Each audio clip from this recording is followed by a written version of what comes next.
Hatchet Chapter 8, read by Mr. O'Leary. Brian had quite a scare in that last chapter with the bear, but he made it through just fine, and now he has an even better understanding of the wilderness and its many living things. He also found new food in that chapter. What was that new food? If you said raspberries, give yourself a pat on the back for your awesomeness. What is not awesome, though, is the animal Brian encounters in this chapter. It hurts him. What is that animal, you ask? Well, I guess you'll just have to read on and find out. So let's take it from page 79. At first, he thought it was a growl. In the still darkness of the shelter, in the middle of the night, his eyes came open, and he was awake, and he thought there was a growl. But it was the wind. A medium wind in the pines had made some sound that brought him awake. He sat up and was hit with the smell. It terrified him. The smell was one of rot, some musty rot that made him think only of graves with cobwebs and dust and old death. His nostrils widened, and he opened his eyes wider, but he could see nothing. It was too dark. Too hard dark with the clouds covering even the small light from the stars, and he could not see. But the smell was alive. Top of page 80. And full and in the shelter. He thought of the bear, thought of Bigfoot, and every monster he had ever seen in every fright movie he had ever watched, and his heart hammered in his throat. Then he heard the slithering.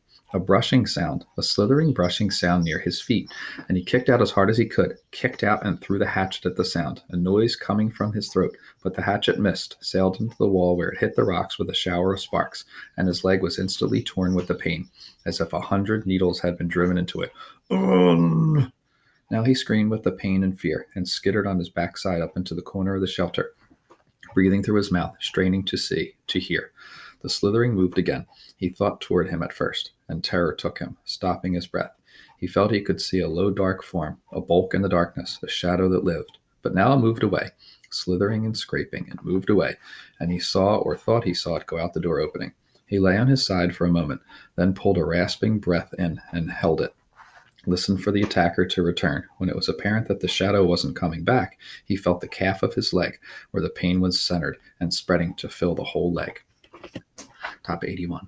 His fingers gingerly touched a group of needles that had been driven through his pants and into the fleshy part of his calf.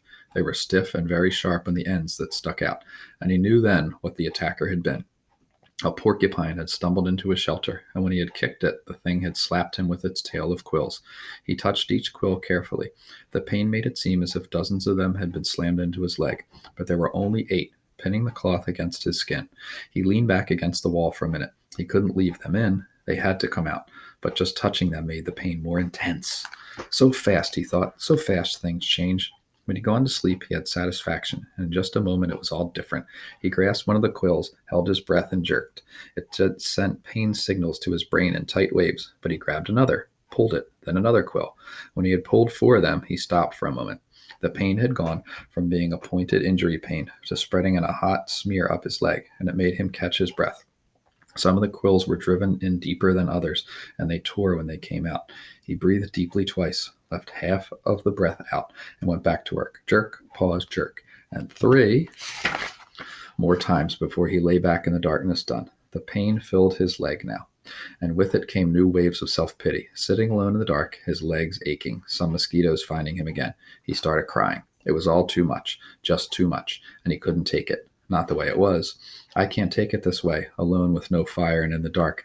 And next time it might be something worse, maybe a bear, and it wouldn't be just quills in the leg. It would be worse. I can't do this, he thought again and again. I can't. Brian pulled himself up until he was sitting upright back in the corner of the cave.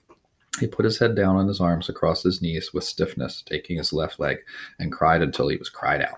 He did not know how long it took, but later he looked back on this time of crying in the corner of the dark cave and thought of it as when he learned the most important rule of survival, which was that feeling sorry for yourself didn't work. It just wasn't that it was wrong to do or that it was considered incorrect. It was more than that. It didn't work. When he sat alone in the darkness and cried and was all done with it, nothing had changed. His leg still hurt, and it was still dark, and he was still alone, and the self-pity had accomplished nothing. At last he slept again, but already his patterns, top of 83, were changing, and the sleep was light. a resting doze more than a deep sleep, with small sounds awakening him twice in the rest of the night, and the last doze period before daylight, before he awakened finally, with the morning light and the clouds of new mosquitoes, he dreamed. This time it was not of his mother, not of the secret, but of his father at first, and then of his friend Terry. In the initial segment of the dream, his father was standing at the side of the living room, looking at him, and it was clear from the expression that he was trying to tell Brian something. His lips moved, but there was no sound, not a whisper. He waved his hands at Brian, made gestures in front of his face as if he were scratching something, when he worked to make a word with his mouth. But at first, Brian could not see it. Then the lips made an shape, but no sound came. Ma. Brian could not hear it, could not understand it, and he wanted to so badly. It was so important to understand his father, to know what he was saying. He was trying to help, trying so hard, and when Brian couldn't understand, he looked cross, the way he did when Brian asked questions more than once, and he faded. Brian's father faded into a fog place. Brian could not see, and the dream was almost over, or seemed to be, when Terry came. Top of page 84. He was not gesturing to Brian, but was sitting in the park at a bench, looking at the barbecue pit, and for a time nothing happened. Then he got up and poured some charcoal from a bag into the cooker, then some starter fluid, and he took a flick type of lighter and lit the fluid. When it was burning and the charcoal was at last getting hot, he turned, noticing Brian for the first time in the dream. He turned and smiled and pointed to the fire as if to say, "See, a fire." But it meant nothing to Brian, except that he wished he had a fire. He saw a grocery sack on the table next to Terry. Brian thought it must contain hot dogs and chips and mustard, and he could think only of the food. But Terry shook his head and pointed again to the fire.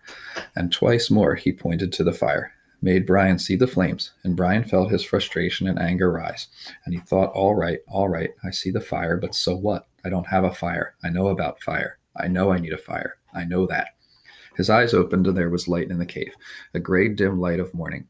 He wiped his mouth and tried to move his leg, which had stiffened like wood.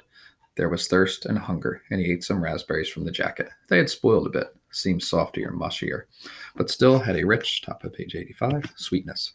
He crushed the berries against the roof of his mouth with his tongue and drank the sweet juice as it ran down his throat. A flash of metal caught his eye, and he saw his hatchet in the sand where he had thrown it at the porcupine in the dark. He scooched up, wincing a bit. When he bent his stiff leg and crawled to where the hatchet lay, he picked it up and examined it and saw a chip in the top of the head. The nick wasn't large, but the hatchet was important to him, was his only tool, and he should not have thrown it. He should keep it in his hand and make a tool of some kind to help push an animal away. Make a staff, he thought, or a lance, and save the hatchet. Something came then, a thought as he held the hatchet, something about the dream and his father and Terry, but he couldn't pin it down. Ah! He scrambled out and stood in the morning sun and stretched his back muscles and his sore leg. The hatchet was still in his hand, and as he stretched and raised it over his head, it caught the first rays of the morning sun.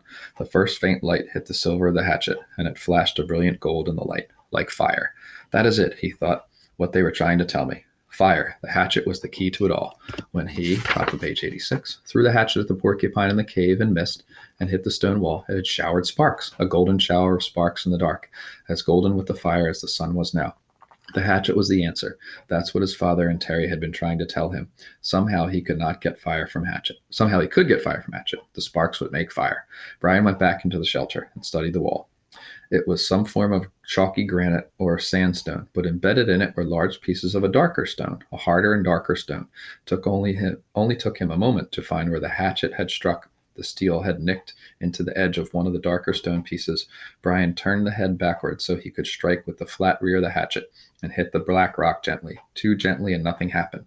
He struck harder, a glancing blow. 2 or 3 weak sparks skipped off the rock and died immediately. He swung harder, held the hatchet so it would hit a longer sliding blow, and the black rock exploded in fire.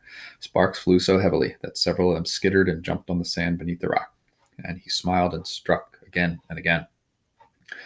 There could be fire here, he thought. I will have a fire here, he thought, and struck again. I will have a fire from the hatchet. So Brian realizes that he can use his hatchet to make fire, and I guess we'll see in the next chapter how he does that. So please work on your assignment in Google Classroom, and tomorrow we'll do chapter 9.